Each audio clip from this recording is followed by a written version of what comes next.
Hey guys, we are out in nature today at Natural Bridge State Park in Slade, Kentucky. If you want to hang on after the intro, you can actually see some more footage of me riding up the ski lift as well as hiking down. It's pretty beautiful out here. But if not, we can just go ahead and get into the reading. So you do have 5 reading options: 1, 2, 3, 4, and 5. And then I also want to do an opening general reading, and that is with this Saraswati card, the goddess of self-knowledge. The essence of who I am flows effortlessly into everything I create. So I'm not going to read the whole guidebook message, but before I drove here today, this is the card I drew for myself as the guiding card for this trip out into nature. And her message from the book speaks to the fact that sometimes if we feel like we're creatively blocked, we feel like the flow of creation is blocked. And that doesn't just have to do with like artistic creation. It also has to do with, we're all creators, right? We're creating our lives. We're creating opportunities for ourselves and for others, perhaps. We're creating memories. So all of us are creating. And she's saying if you feel like your ability to create is blocked, then it is not because the flow of inspiration is blocked. It's because you have lost contact with the essence of your soul, the essence of who you are. And if you can get back into greater contact with your soul essence, then the flow will be in abundance again. She also talks about the fact that when we create, if we find it purifying our souls, then that's more important than whether or not what we create is actually popular. So it's a nice perspective as someone who is a creative person. I really like that perspective. And so at the end of each of these guidebook messages, there is a question to ask yourself. They call it a soul, I think she calls it in the book, a soul voice meditation. This book is by Megan Watterson. And the question for this card is, what is my soul essence? Or like, what's one word to describe my essence?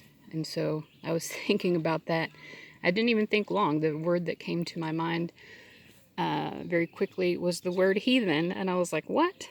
Like I grew up in the Bible Belt, which is very a place where, and even myself, I was very religious as a child. And you did hear the word heathen a lot, growing up, but it was not a nice word. It was, it almost implied someone was evil, right?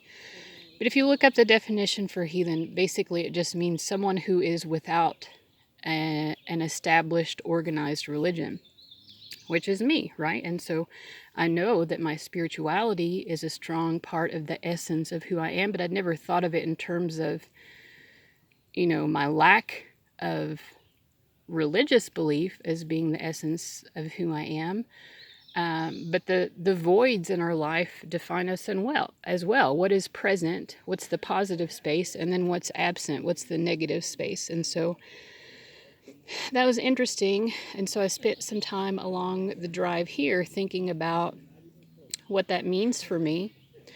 And I'm going to talk a little bit about that, but I would encourage all of you to ask that of yourselves. If you're watching this intro portion, what is the essence? What's a word that comes to mind for the essence of who you are? Just take the first word that comes to mind and explore it. The word heathen is not like if I'd been consciously, actively trying to come up with a word that describes my essence. That's not the word that I would have come up with, but it was really empowering actually thinking about that, because I was like, what? I like the fact that, I'm free to choose what's right and wrong for me, and that I'm not, I don't have any judgment about people who approach their spirituality in this way, but I like the fact that I'm someone who can be in touch with my own moral code. I don't have to have a book tell me what's right or wrong. I can figure that out for myself. And I do have morals. One of the other definitions for heathen is someone who doesn't have any morals. Well, that's clearly not true for me, so I don't accept that definition for myself, because I definitely have morals, and I think I feel like the integrity of my own moral code comes from the fact that it is intrinsic within me. It is something that I have, defined for myself. Like, what do I feel comfortable with? What do I not feel comfortable with? So it actually felt kind of freeing to think of myself in those terms of like, yeah, you know what? I'm a heathen. And I don't have to ascribe to someone else's rules about what's right or wrong for me. So anyway, I would encourage you maybe to think about that as well. Maybe you want to pause the video and think about that. So again, we have 5. We have 5 options here for divine feminine healing readings. I'm going to be using some tarot as well. So you can take a moment, go to the timestamps below, and go to your reading. If you want to hang out after the intro, of course, you can also see some footage of me riding up on the sky lift to the top of Natural Bridge, as well as some footage of me hiking down. So that's available to you if you're interested. If not, go ahead and click on your timestamp, and I'll see you at your reading. So this is me in Natural Bridge in Slade, Kentucky. I don't know if you can see behind me where the ski lift rental is. So it's one of, I know that there are many natural bridges in the U.S. I'm sure there are other natural bridges in other parts of the world as well. But this is the one that I'm familiar with, being a Kentuckian. So I just thought I would share my ride up to the top where the bridge is, and then I'm going to hike down, which I'll probably share part of that hike with you as well. I'm going to just switch the camera around so you can see what's ahead of me and below me as well. All right, so here we are. It's a beautiful view. This is what's beneath us. It's very pretty. I think it's been a few years since I've been here. I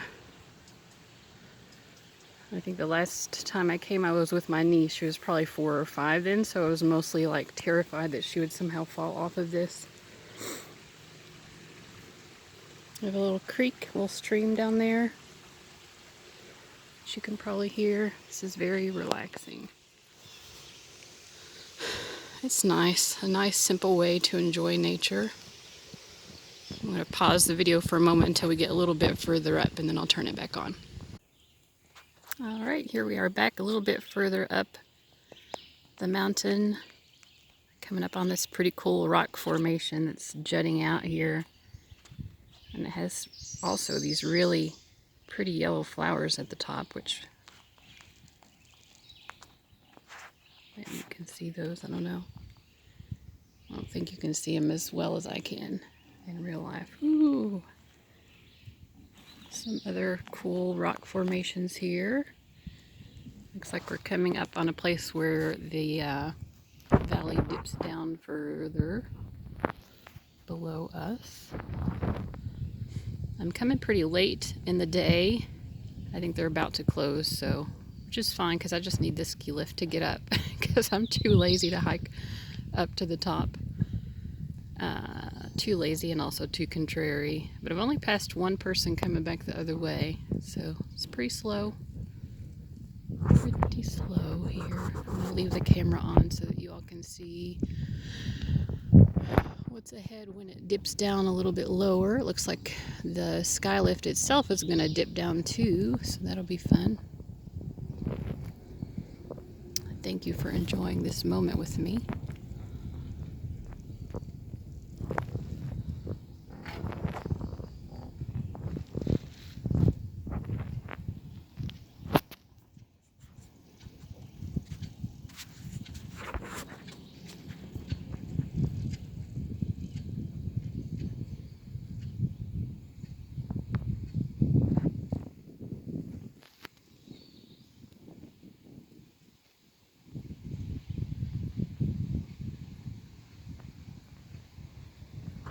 think the only time I've actually hiked to the top of this was when I was a kid in elementary school, and even then, being the fat kid, it was just so excruciatingly difficult. I was like the last, and the poor teachers, like even the teachers were quicker than me, but of course they held back because of me.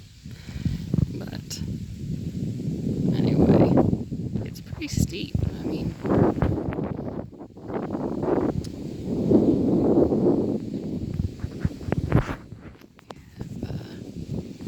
oops, sorry about that. Looks like someone has painted graffiti on this rock down here. Or maybe it's just red paint that's dipped off of the ski lift when they painted it.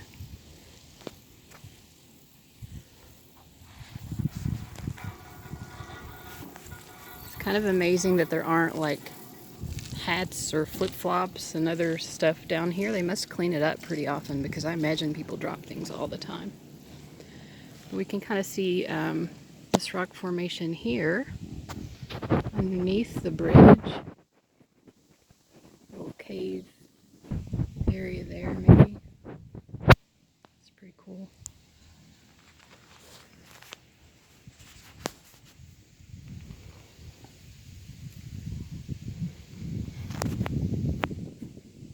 The lady, when I bought my ticket, said it takes about 11 minutes total, like one way, I guess, on this. Ooh. I don't know if you can appreciate from the video like how steep that is, but in person it's like wow. Because this is straight ahead, and that's what we're looking up at.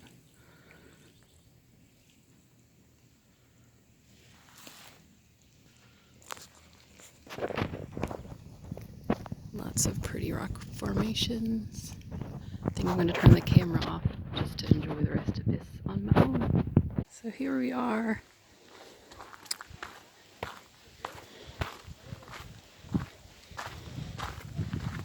Almost to the bridge. It's right over here, but let me go over here so we can do a lookout.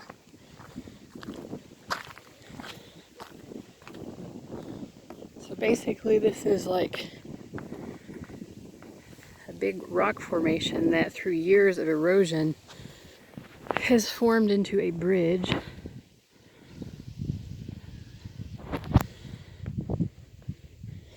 See, people have carved their names and stuff into the rock here, which is not the coolest thing to do, but whatever.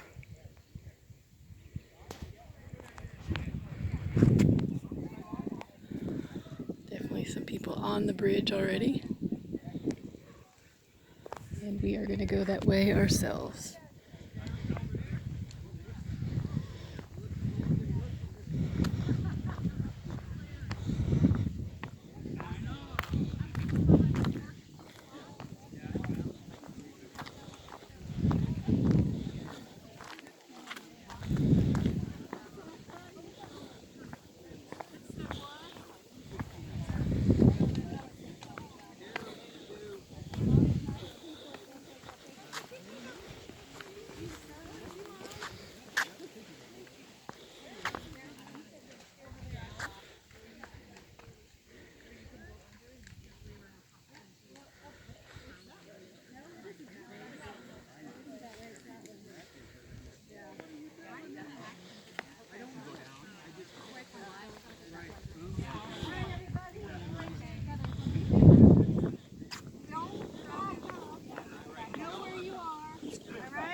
So looking over the edge here, you can see the trail down below, which is what we'll be hiking to get back down.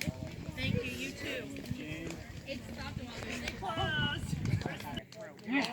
Over on the other side now. Apparently someone from Honduras has been here. Hello, Honduras. There's a really pretty magnolia tree down there in bloom. It's covered. Oh, yay. Isn't that pretty? It is pretty. I think I got it from the other angle. And that's Lover's Leap over there. Oh, wow. Mm-hmm. That's one of my favorite places. It takes a little while to get going. Yeah, it looks like it. But there's a trail that goes this We also have someone from Chile who's been here. That's pretty cool. beyond that. And Mexico. Lots of countries represented here. It's pretty cool. Okay, so there's this little trail off of the bridge that the sign says view of underneath the bridge. I'm like, oh, that's cool. Let's go check that out. And then I get down here, and it's like this very narrow passage. I'm like, will I even fit? Let's find out. I'm going to record this. Me trying to fit through this motherfucker. I think maybe I can, but it's not going to be pleasant. Okay, that's not too bad.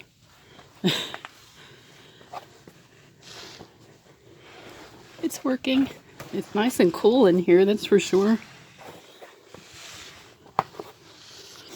It's definitely like significantly cooler than it is outside of this passage.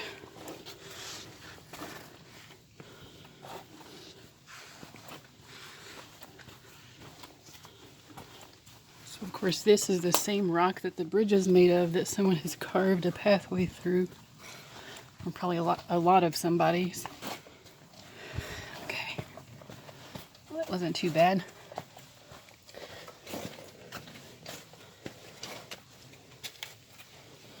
I've actually never been through here because I think when I was a kid and I was here, I mean, maybe I did. I don't remember though. But it used to be in my adult life considerably heavier than I am now. Even though I'm still a big gal. So I would definitely have not fit through here before. Okay, now it's getting narrower again. I'm gonna have to stop recording so I can get through here and use my hands. So here we are, we've made it through the pass, or I have. And this is the bridge. This is all it is from underneath. Like, it doesn't look huge. I think it looks bigger from up top. But yeah, just like a natural stone bridge that's been carved through time, through erosion. So pretty interesting. So this is a little area down here. Lots of other pretty rocks.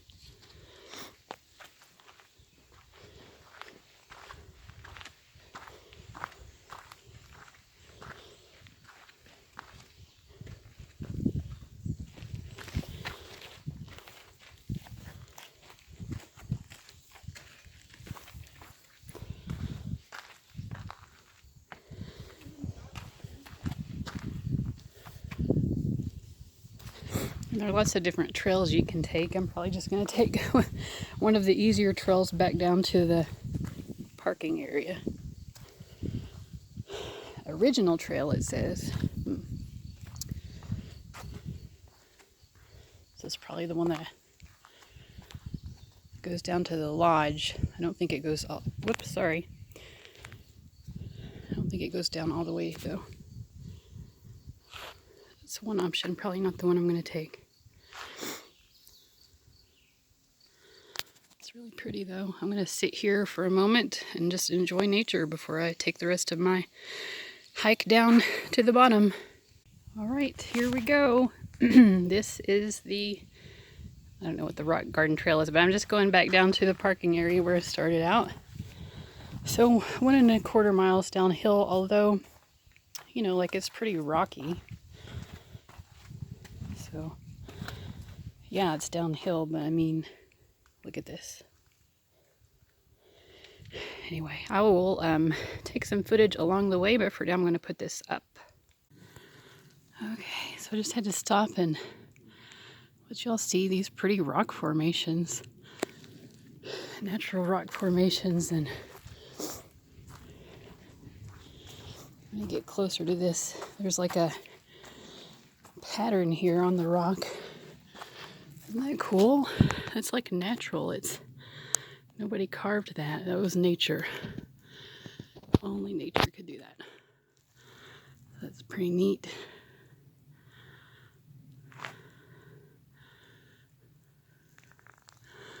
Yep. So pretty beautiful. I'll check in with you in a moment. Bye, guys. So we are here at a point in the trail when really the only choice is to sit down and slide down this rock on your butt, because there's really no other way to step down, I guess, unless you have really long legs, which I don't. But anyway, I'm going to take this as Spirit's encouragement to me to kind of take a rest and enjoy the sights and sounds of nature before I slide my way down.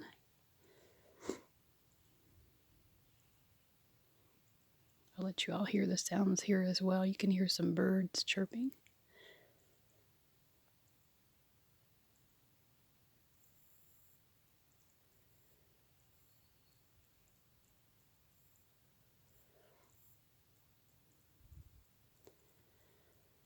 All right, I'm going to enjoy this a moment by myself, and I'll see you again in a moment. Bye, guys.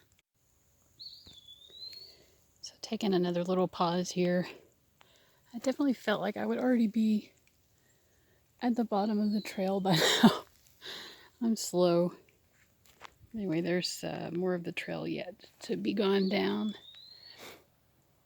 Kind of see the mountains in the distance there. Top of the mountain ridge over there.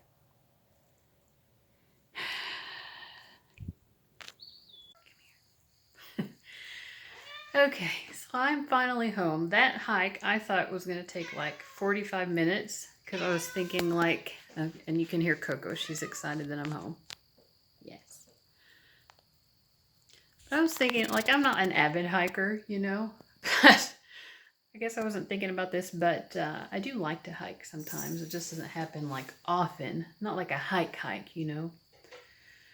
I was like, a mile and a quarter, like it'll take 45 minutes walking at my normal pace, which is kind of slow. I'm a slow walker. But I did not take into account the fact that when you're hiking, especially when there are a lot of rocky areas and whatnot, like obviously you're not walking at your normal pace because you're trying not to fall and kill yourself. Right. So it took forever, and like I stopped recording because it got too dark to record, and also I needed to conserve my phone battery to use the flashlight, which I did have to use for the last like probably 20 to 30 minutes of the hike. Otherwise I would not have been able to get out. So that was stupid of me. I went kind of late, but also I didn't realize it was going to take as long as it did. But now I'm home. And I'm just going to chill out because I'm really tired. I don't know how long it took, but I feel like it took at least 2 hours, 2.5 hours. It took me a long fucking time to hike down that, I'm going to call it a mountain. I don't know if technically it is, but that's what I'm calling it because that's what it felt like. But anyway, I'm home. Yes. So thanks for watching. I hope if any of you actually watched to the end of this portion, I guess I appreciate your interest. And anyway, I hope you enjoyed the reading if you haven't watched that part of it yet. So anyway, bye. Okay, this is for people who chose reading number 1, and that is Ariadne, Mistress of the Labyrinth. My soul knows the way, and the only way out is through. So if you feel a little bit stuck or confused, going through a difficult situation, she's telling you you have to go through the situation in order to be released from it. Now in this guidebook, it starts out with who this is, explains her story, Ariadne, and then it gets into the oracle message. I'm going to read from the book, and then I'm going to use that to guide the tarot portion of the reading. And I like to learn more about these. Most of these are goddesses. Some of them are other divine feminine people, but I just think it's interesting to learn more. So Ariadne represents the love and support available to us when we dare to be courageous. She is known as being both a Greek goddess and the human daughter of Minos, king of Crete. Her father put her in charge of the labyrinth, where 7 human sacrifices were made every 7 years to appease the Minotaur who lived within it. The Minotaur had the head of a bull and the body of a man. He preyed on those who got lost in the dark. One year, a valiant and heroic man named Theseus went into the labyrinth to slay the Minotaur and end the sacrifices.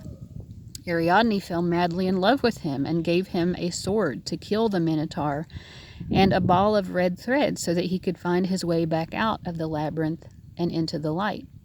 Ancient Greek myths were oral, so there are varying accounts of Theseus and Ariadne eloping after his success, or others where Ariadne's consort Dionysus, the Greek god of ritual madness and religious ecstasy, chases after her and pleads with her to return with him.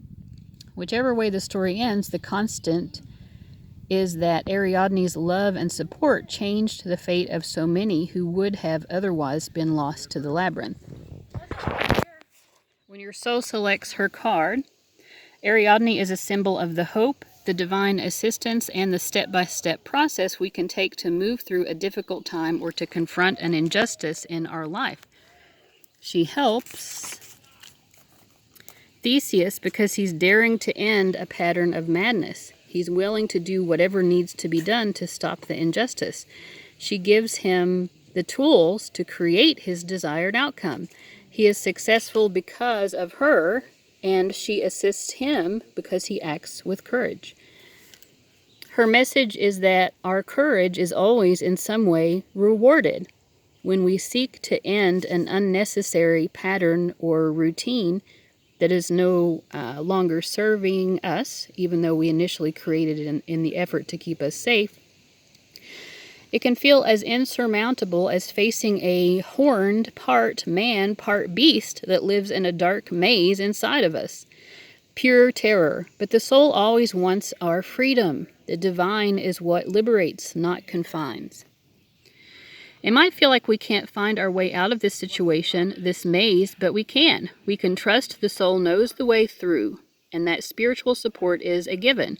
Ariadne wants us to be brave so that she can fall in love with our actions.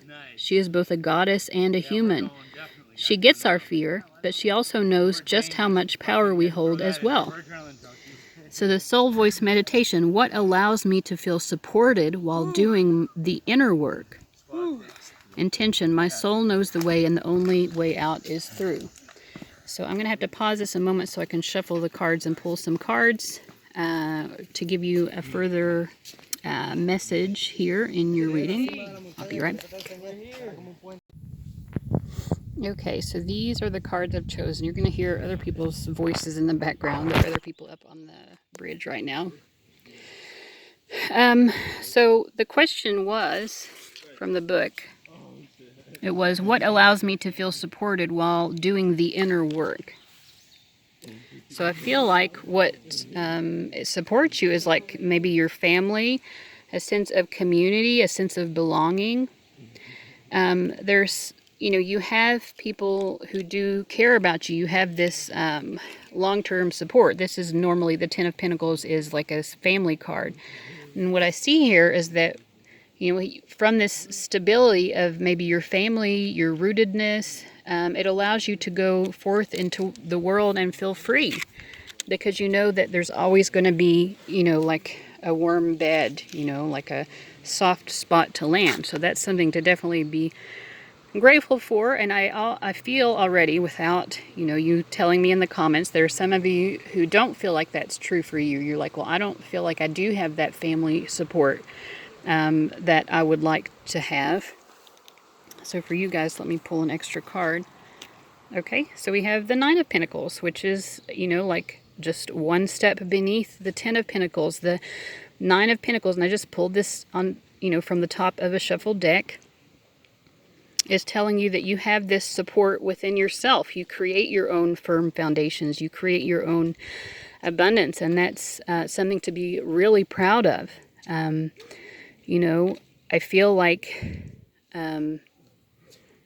so like you have your own financial stability that you've created for yourself, and that is the foundation from which you move out into the world in the Fool's energy, and you're willing to take risks because you have a parachute, and your parachute is yourself and your own ability to provide for yourself. So we also have at the top here from the New Era Elements deck, the Sun of Water, which is like the Page of Cups. the Ace of Wands and the Daughter of Earth, which is like the Page of Pentacles. So I feel like, you know, you feel inspired. What makes you feel supported is when you feel comfortable expressing your emotions. Like when you feel that you're around people who make you feel safe and comfortable. People who you feel like it's okay to tell them how you really feel about things. So if you don't have enough of that in your life, I feel like Spirit is encouraging you to create more of a sense of that. You know, find your tribe, find true friends, people who, you know, really care about you and who can nurture your sense of safety and well-being, again, so that you can express your emotions. Down at the bottom, we have the Moon, the Page of Swords, and exploration. The Moon card is about our deep emotions, you know, sometimes the emotions that we don't ever express to anyone.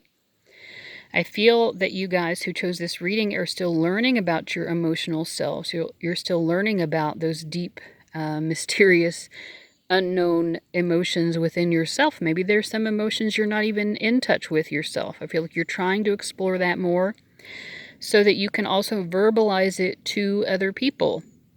And that is where you find your support. You know, when you find people who make you feel comfortable and safe to really be and express all of who you really are. You know, and also I feel like in terms of the symbolism of the Minotaur, the Moon card is really about going within. You know, slaying your own Minotaur, not being afraid of your shadow. You know, and like this Page of Swords, he's ready to go slay a monster, you know, some mysterious monster in the dark. You know, not being afraid of what you find when you go inward. Knowing that that is, you know, whatever your emotions are, you don't have to share them with other people unless you feel safe. So that makes you feel safer to go ahead and explore them, because nobody else has to know unless you decide. Unless you feel safe and decide that you want to share them. So I hope that reading has been helpful to you guys. I will see you later. Bye. All right, this is for people who chose reading number 2. Your card is White Buffalo Calf Woman, the prophetess of the sacred way. My heart is a compass. The path of love is true abundance. So let's see what she has to say. I'm going to read the guidebook here, and then that's going to help me to figure out how to start with the tarot portion of the reading. It's sort of going to be the foundation or the umbrella for the tarot portion. And in this guidebook, it starts out explaining who the goddess or the divine feminine person is, and then it gets into the oracle message. And I'm going to read both. So, White Buffalo Calf Woman represents the sacred vision that gives us hope that all will be provided for us. I can't pronounce that.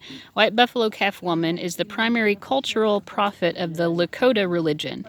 Buffalo are considered sacred to the Plains people and are seen as messengers from the ancestors.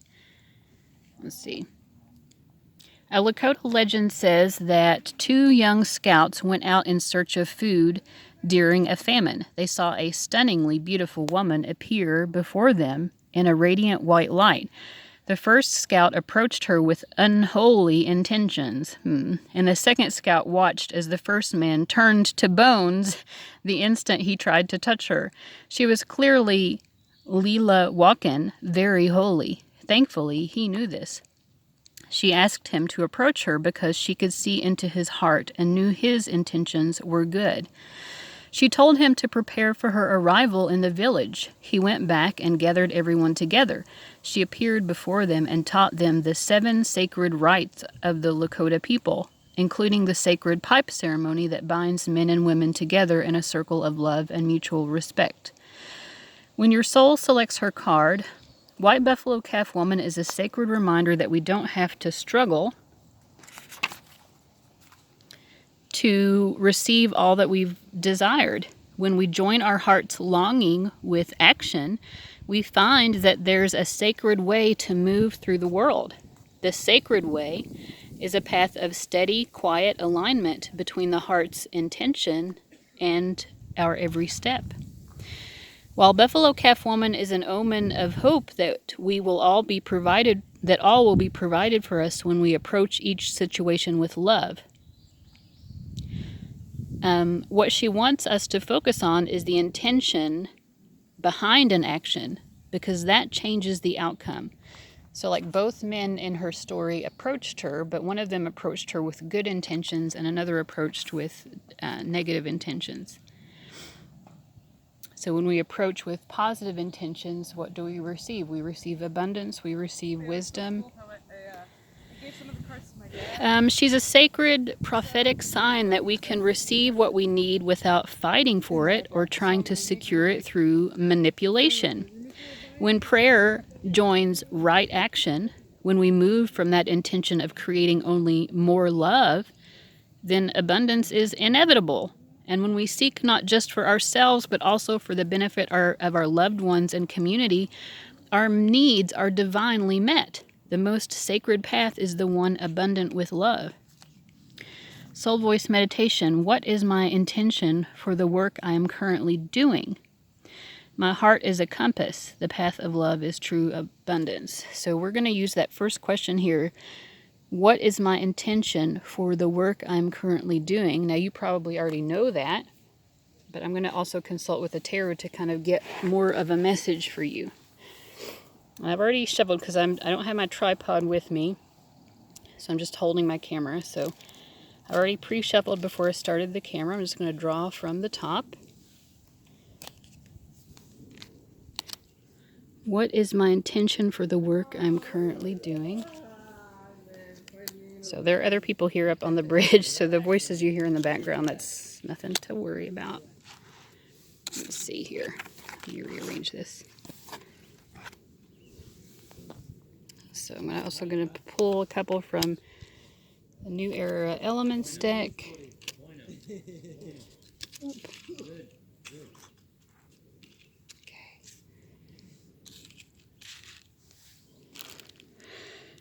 Okay, so what was that question again? What is my intention for the work I'm currently doing?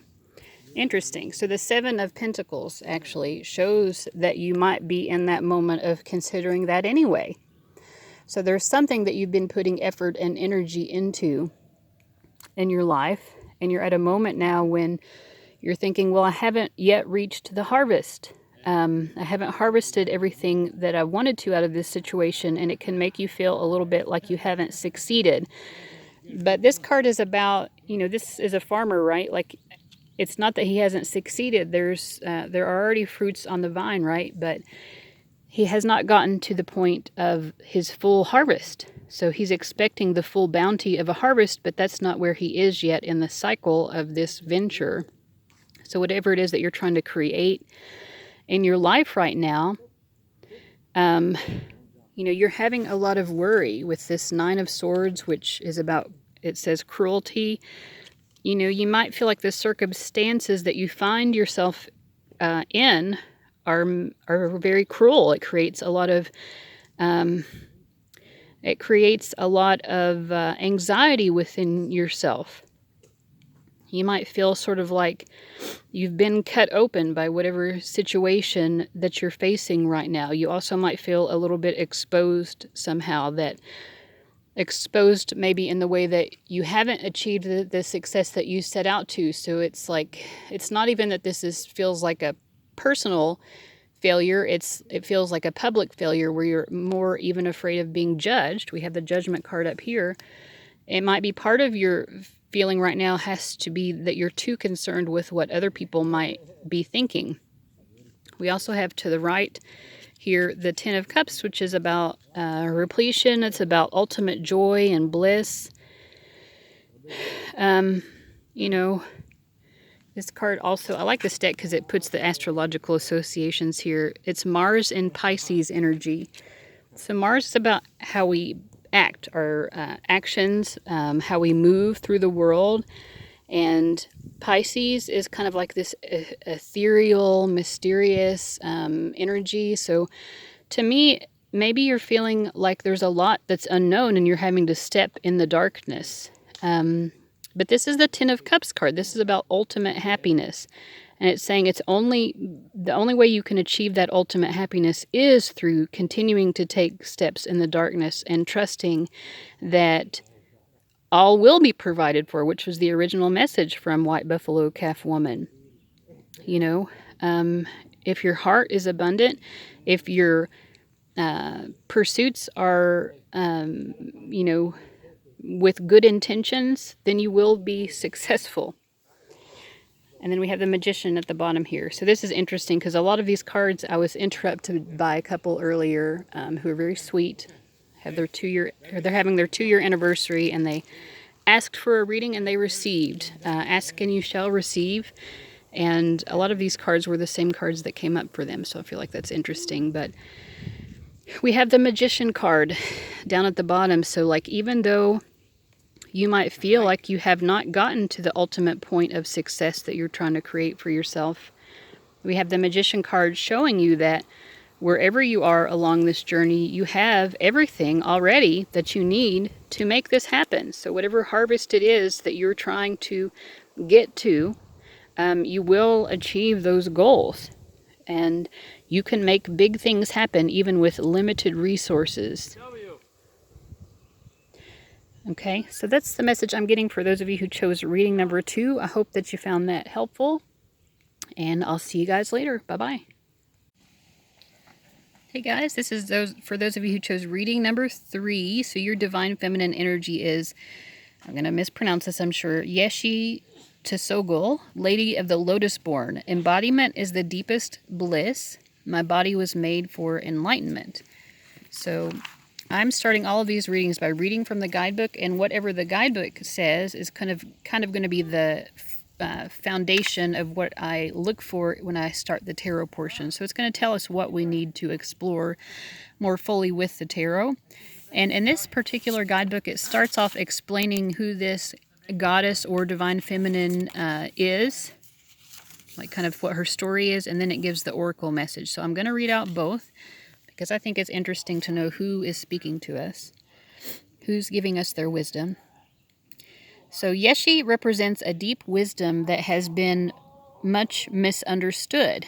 She is the ultimate spiritual wisdom that the human body is all that is needed for enlightenment. That's interesting. She was born a princess in Tibet in 777 CE. So that's interesting. We have a master number here as well. 777 is a very spiritual number. According to legends, she was born in the same way as the Buddha. A mantra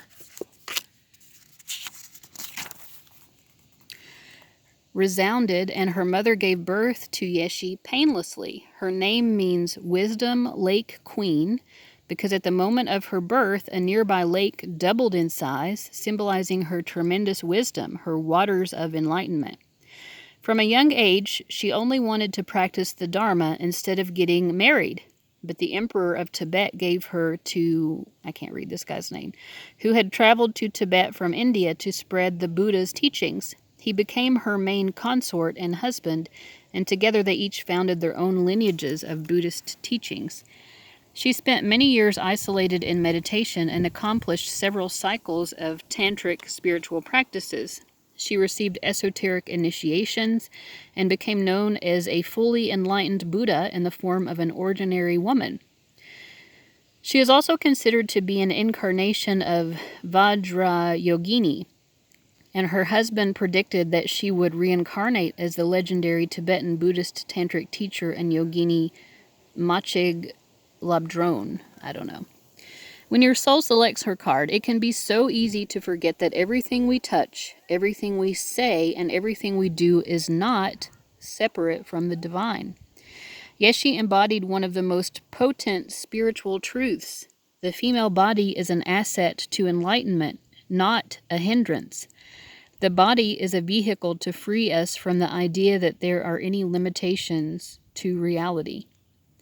Tantra, which weaves together the sacred and the mundane to reveal the spiritual nature of all things, allowed Yeshe to realize that she was both an ordinary woman and an incarnation of the Buddha Vajrayogini. We are both human and divine.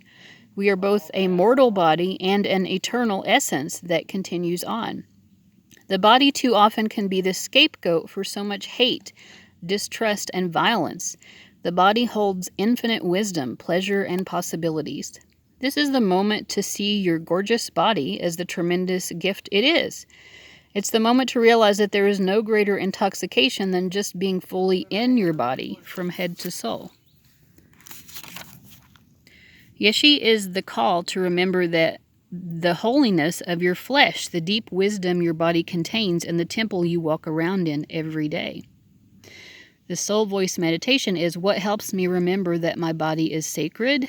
The intention embodiment, or being in your body, is the deepest bliss. My body was made for enlightenment. So this is interesting. I have already pre-shuffled the 2 decks that I'm going to use because I'm using one hand to hold the camera. So I'm just going to draw from the top, and we're going to be answering that answer for you guys. What helps me remember that my body is sacred? Now, you already might have some answers for that question yourself, but we'll see what else the tarot says.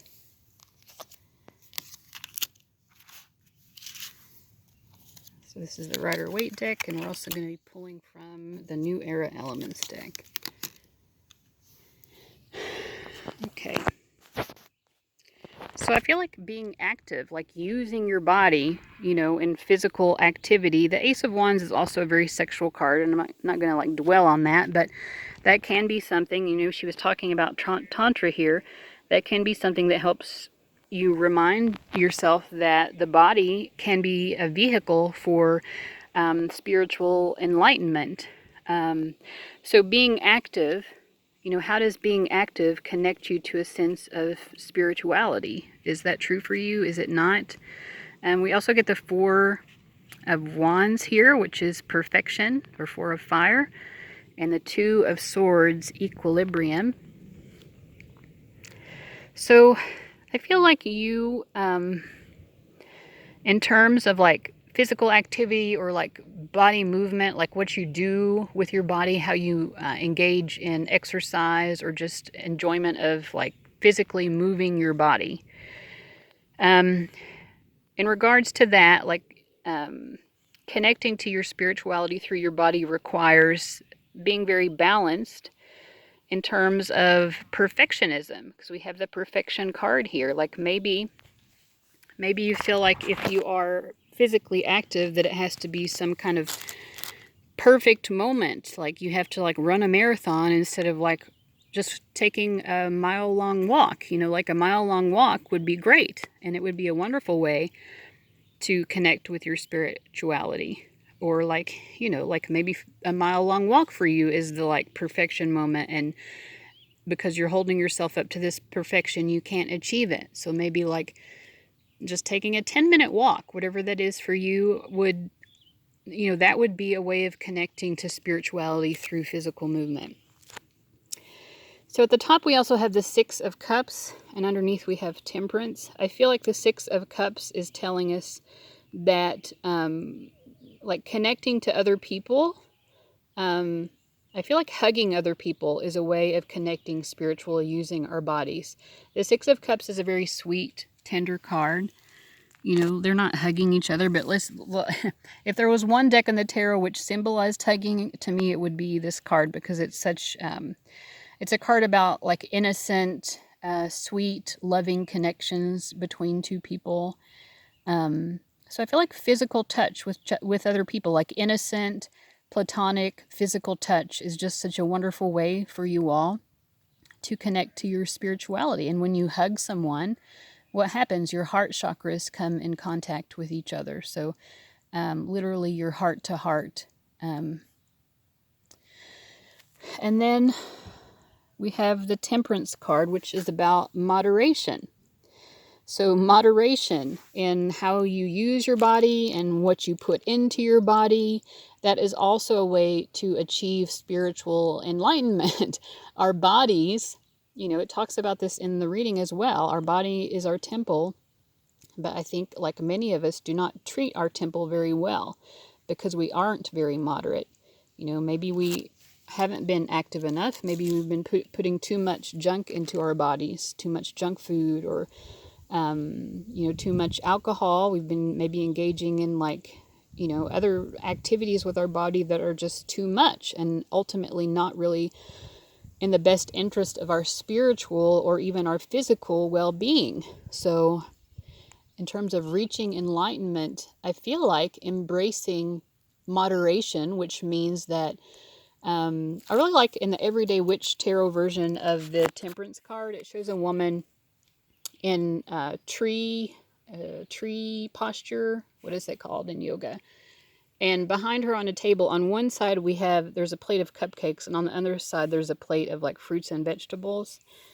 So I feel like this temperance card reminds us that moderation isn't about like being super strict. And again, like it's not about that perfection, right? It's about being very balanced, achieving this equilibrium as well. Like sometimes what we need in order to respect ourselves is to eat, like a piece of chocolate cake or whatever. And then, at other times what we need to do is eat healthy food, like natural, healthy, plant-based foods. So yeah, I think moderation, enjoying physical activity, whatever physical movement you like doing with your body that helps you to achieve enlightenment, physical touch, innocent physical touch with other people, and then just, not being such a perfectionist about any of it. I feel like that's pretty much the message for you guys. So I hope you enjoyed that. Let me know in the comments, and I'll see you guys later. Bye-bye. Hey guys, this is the reading for people who chose reading number 4. Your divine feminine is Mary Magdalene, the apostle to the apostles. I am the bridge between heaven and earth. I am fully human and fully divine. And so what I'm doing with these readings, I am reading the guidebook message, and that message is kind of helping me to know where to start when I do the tarot portion of the reading. So it's kind of the frame or whatever for the reading. And in this particular guidebook, this is just called the Divine Feminine Oracle deck, I believe. Let me see. Yeah, the Divine Feminine Oracle and Guidebook. It starts out just explaining who this person is on the card, and then it gets into the oracle meaning. So I'm going to read both of those because I think it's nice to kind of learn the story of who is giving us our message today. So it says, Mary Magdalene embodies the capacity we all have to merge with the soul and receive divine guidance through a love that never ends. She was born in the 1st century in Magdala, Israel. She was the first to witness the resurrection, and for this reason is revered in Christianity as the apostle to the apostles.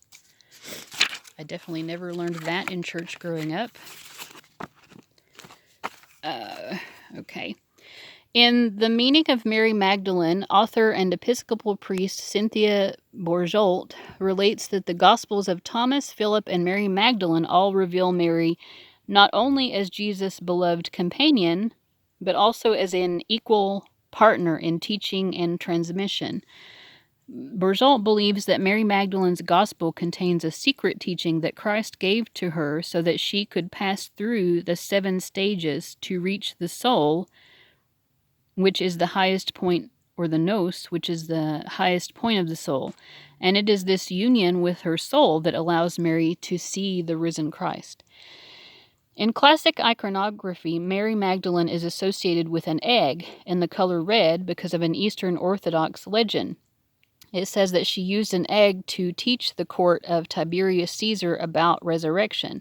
Caesar doubted her and responded that a person could no more rise from the dead than the egg in her hand turn red. The egg turned red immediately. Legends relate that Mary then traveled to the south of France to escape the persecution and to continue her ministry. It is believed that she lived the last 30 years of her life in the caves of Saint Baume. There she met with Christ, with a love that inhabits the human heart, but that lives on beyond it. When your soul selects her card, Mary Magdalene represents the fierce, unwavering love that we all have access to within our own vulnerable hearts. It's a love that renders all things sacred, from the animals to the angels, from the poorest to the most powerful. It's a love that sees the inherent worth of all things, and it's a love that remains even through the darkest times, even through death. Her love is the one that resurrects. The Gospel of Mary Magdalene relates that Jesus came to unite us, to demonstrate to us a true human being, an anthropos, meaning a person who is both fully human and fully divine. This is what Mary became, and it's why she was so beloved to Jesus. She didn't seek to follow him, she sought instead to become her true self. Mary Magdalene reminds us that we have the power to receive vision from within. We are worthy of such proximity to the divine because that's the other half of what it means to be truly human. She reminds us that there's a bridge between heaven and earth and that we are that bridge. And she wants us to remember that the truest church we can ever enter is in the heart. This is where our true power rests and where love never ends. The soul voice meditation, which is going to guide the tarot reading, says, "Where has my love not yet reached?" The intention: I am the bridge between heaven and earth. I am fully human and fully divine. I'm going to stop the video a moment so I can shuffle, because I'm using one hand to hold the camera, and I'm going to pull your tarot cards. Just a moment. Okay, so the question was, where has my love not yet reached? And so the feeling that I'm getting from the cards here, because we had these, when I originally did the reading, I had these two queens back to back, and I pulled another card to rest between them to kind of understand more what was going on with these two people. So this symbolizes, I feel like this is you, the Queen of Pentacles with the Ace of Wands, and then we have the Queen of Swords over here with the Three of Pentacles. So the Temperance card to me indicates, I feel like because you all have your backs to each other, this is someone who is a competitor or someone you don't get along with. And so your love is not fully reaching to this person right now. But it's funny because there is love between the two of you. We have these two cups. There's something right now that there is a bond. You know, whether this is you're going to become best friends or whatever, I don't know. But like there is like a spiritual bond between you and this person, even though you have your backs to each other, even though maybe there's conflict or discord.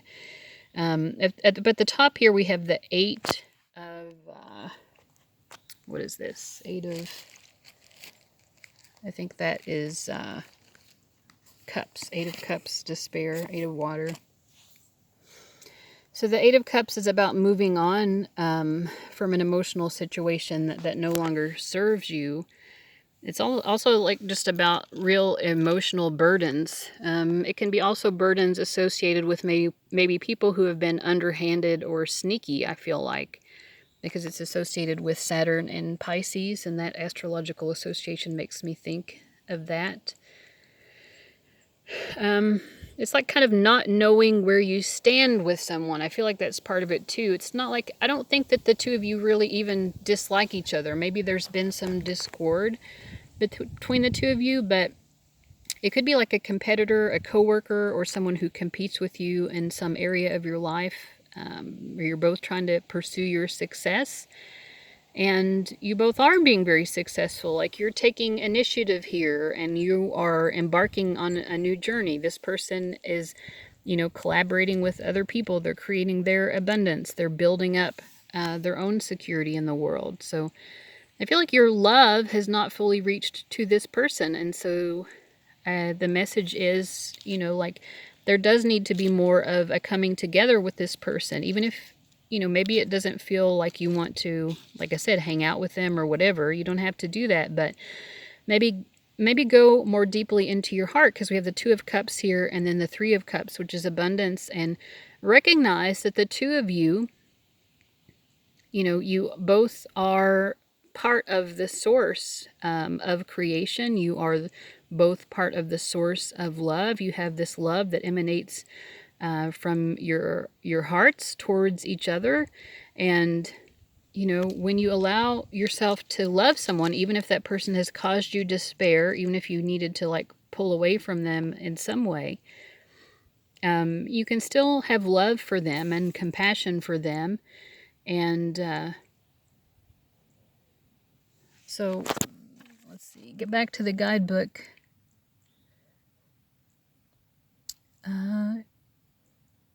Yeah, so the truest church we can ever enter is in our heart. This is where our true power rests and where love never ends. So if there is someone like this who you have your back turned to, so to speak, then you are stopping that flow of love, which, gets in the way of your connection to heaven, your connection with the divine. And there's no reason not to still love this person and hope for the best for them.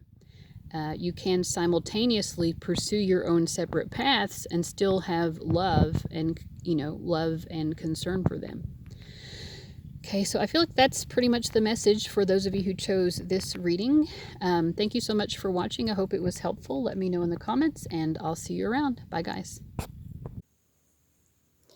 Hey guys, this is the reading for people who chose number 5, and your card is Parvati, the goddess of devotion.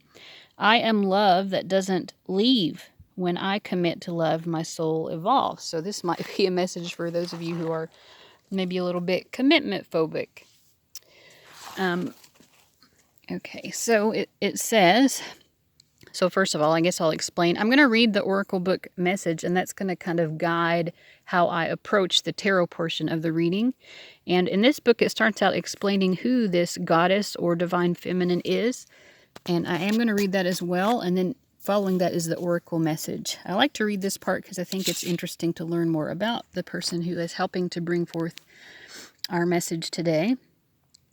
Parvati embodies the divine strength of devotion. She is the mountain that love becomes when we devote ourselves to another and to our own soul. Parvati is the Hindu goddess of fertility, of love and devotion, and of divine strength and power. She is the gentle, nurturing aspect of Shakti, or feminine energy. She is part of the Tridevi, a trinity of powerful Hindu goddesses, together with Lakshmi and Saraswati, who came up in the beginning of the reading. Parvati's name, in the intro, Parvati's name means she of the mountain. Her icons and depictions date back to 400 BCE. She is, sorry to move around so much, I don't have my tripod and my back is hurting.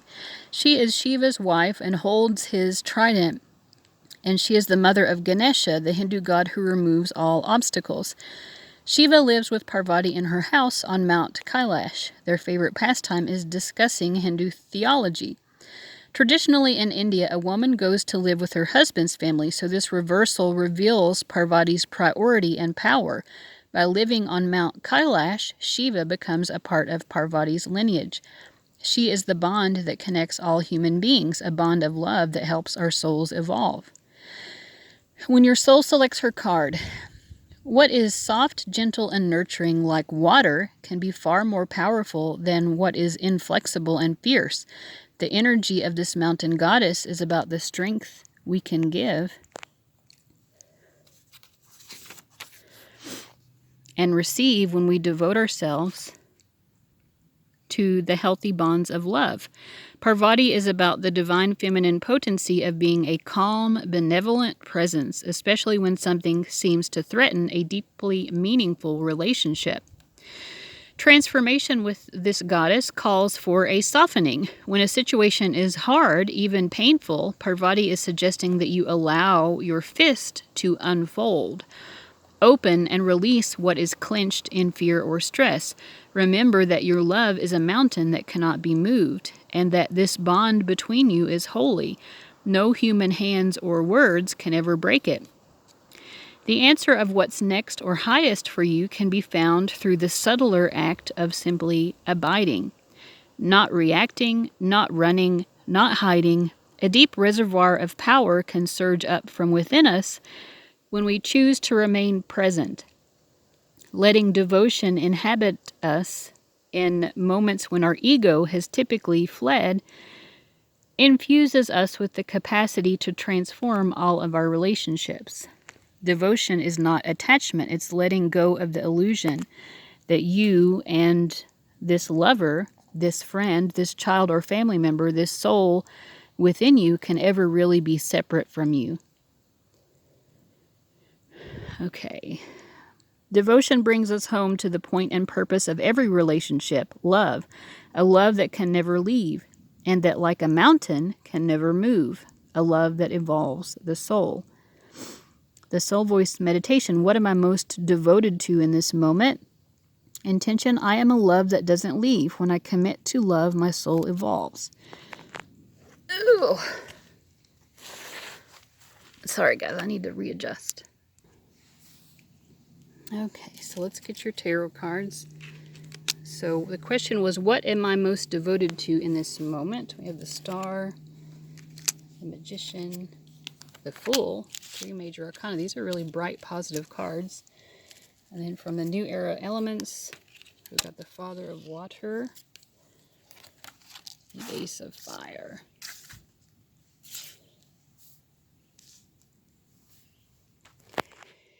Okay, so what are you most devoted to in this moment? I think you're devoted to optimism and faith. You know, with the Star and the Fool, I feel like you're having a lot of faith in yourself as well to be able to accomplish your goals. With the Ace of Fire here at the top, you definitely have, you're very inspired to do something new, to do something or create something, maybe go on a new journey. Like there's something new that you're wanting to create or experience or do. And you feel very optimistic. I feel like you're really devoted to optimism. You're devoted to really believing in yourself and having confidence in yourself. So this is beautiful. I feel like with the Father of Water as well, you're devoted to, you know, like being an emotionally mature human being. So this is great. So what does Spirit want to say to you about this devotion that you have? Devotion to optimism, faith, trust, confidence in yourself. So now we have the Queen of Cups, who's the feminine counterpart to the King of Water, the Father of Water.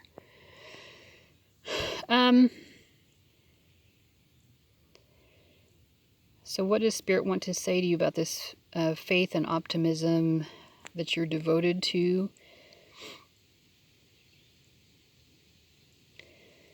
I feel like Spirit is congratulating you on being willing to look within and really converse with yourself and consult with yourself instead of being so wrapped up in like what other people's opinions are or what other people are doing, whether or not other people are more successful than you or not, or, you know, like instead of it being defensive, you know, you're really just staying true to who you are.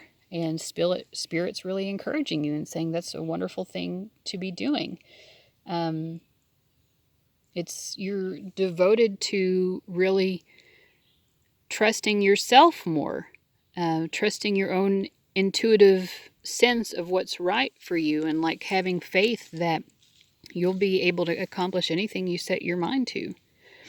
So I don't know what to say. This seems like a pretty short reading, but that's pretty much the message. So congratulations, guys. Good job. And if you don't feel like this is where you're at right now, I feel like Spirit is saying that you can be there, and to think about how beautiful and wonderful it would be to be devoted to this sense of optimism and confidence, this willingness to embrace the unknown and trust that you'll be able to accomplish everything that you're wanting to accomplish if you just continue to take steps, like take that first step and then continue stepping. All right, so thanks so much, guys. I hope that was helpful. Let me know in the comments, like and subscribe if you haven't already, and I'll see you later. Bye.